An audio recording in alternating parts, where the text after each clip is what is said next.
Hello, this is Brian Shannon from Alpha Trends Blogspot. Today is Thursday, the 3rd of January, 2007. The market's closed, and we had kind of a mixed market here today.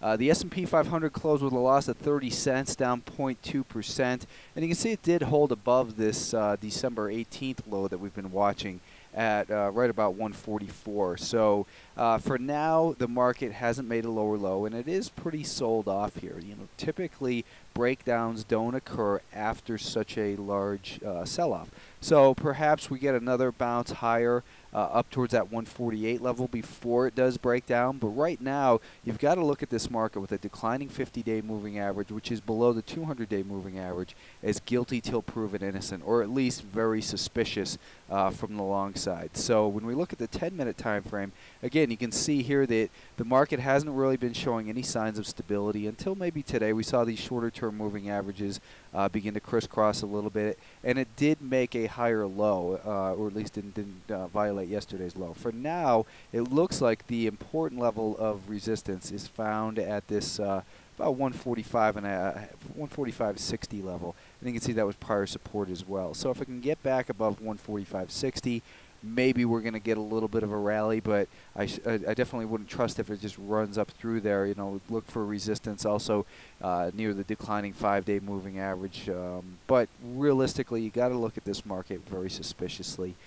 It really doesn't show much signs of buyers at all, in fact. But when you look at the longer-term picture here too, you know, again, you see the more times that support is tested, in particular, once we've seen a lower high like this on the 30-minute time frame, the more times the support is tested, the more likely it is that it'll fail to hold. So maybe the market gets one more bounce up before it kind of caves in.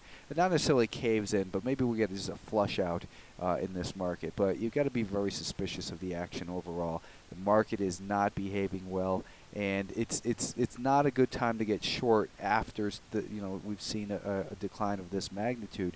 In fact, you want to start to begin to look for an area to cover some of those shorts, just as we saw on the 10-minute time frame as this pattern of higher highs and higher lows was broken. We've got a pattern of lower highs and lower lows. Now we have a higher low in here this afternoon. If the market make a higher high, then I think you want to get a little bit more defensive as far as your short exposure to the market, and maybe even look for more upside exposure. And again, it's a stock picker's market in this environment when we have an overall, basically neutral environment on this longer-term time frame. There's a major battle being fought on this time frame, but with the lower high here, it just seems as though the market's due for a sell-off. Let's not try to impose our beliefs on the market, but instead listen to the message of the market. But the message of the market isn't a very strong one from the bullish standpoint right now. So just continue to be very cautious in here and keep an eye on this trend line, which also meets right about at that resistance level right in here.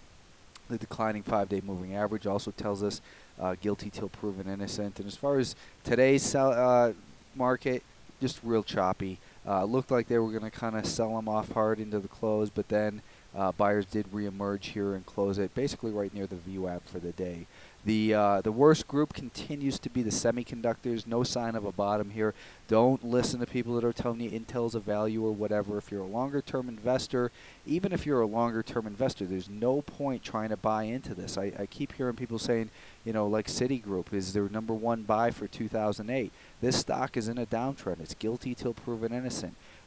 Bottoms are a process, not an event. It'll take time. If they don't scare you out on the way down, they'll typically wear you out as the market searches for that stability. And right now it's not there. Definitely for the semiconductors, it's not.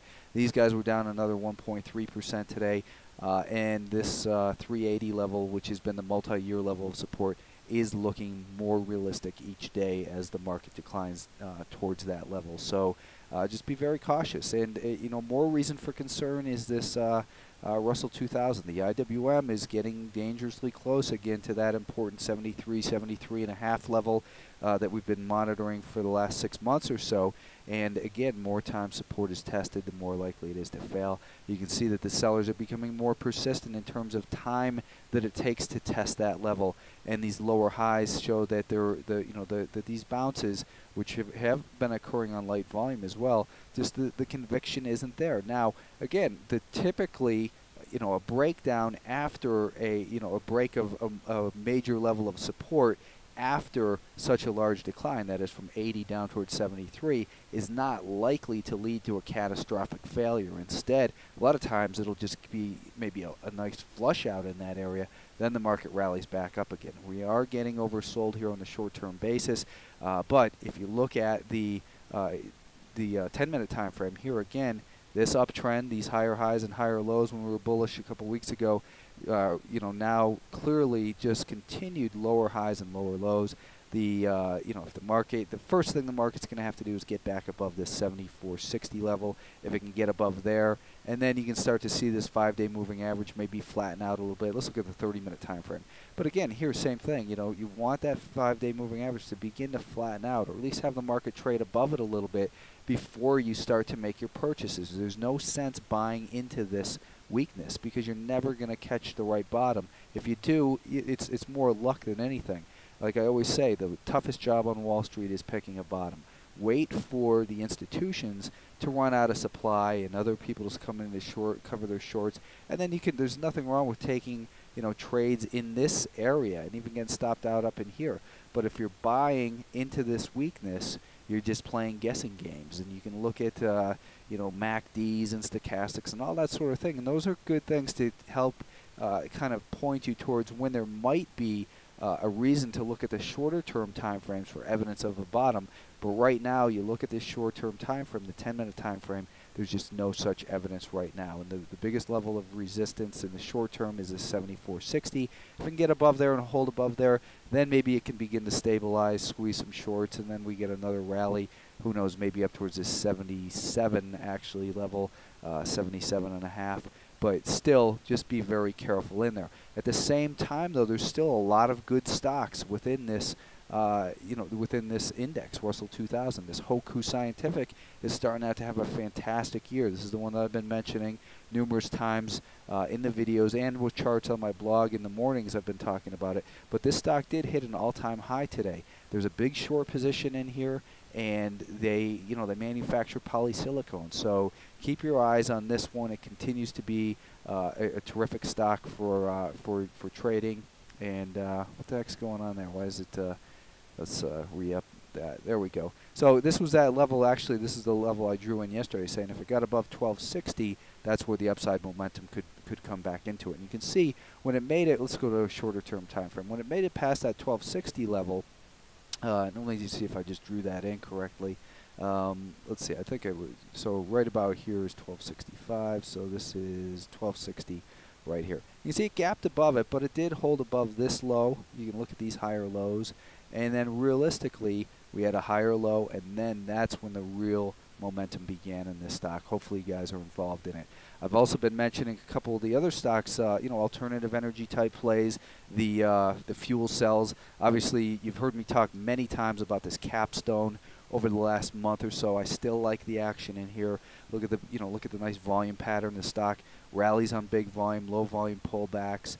And today we saw, after this little low volume pullback to the rising 10-day moving average, another volume move.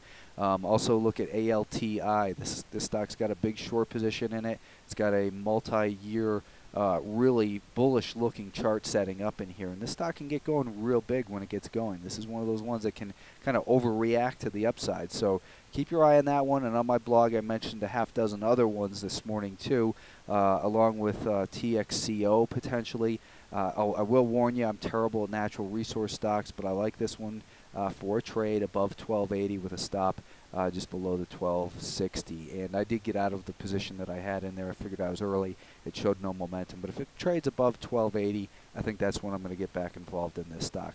As far as the NASDAQ 100 goes, again, we're bigger picture. It looks like it's kind of between this 5250 and 4850 on the downside. It is, we've had multiple days of selling in here.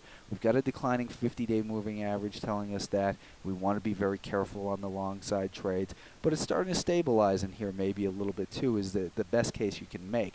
Now, the resistance here that's relevant is about $50.80 a share. If we look at a similar downtrend in here, it looks like this. And again, you've got that declining 5-day moving average, so careful. It looks like maybe it's stabilizing in here, evidenced by those short-term moving averages crossing back and forth.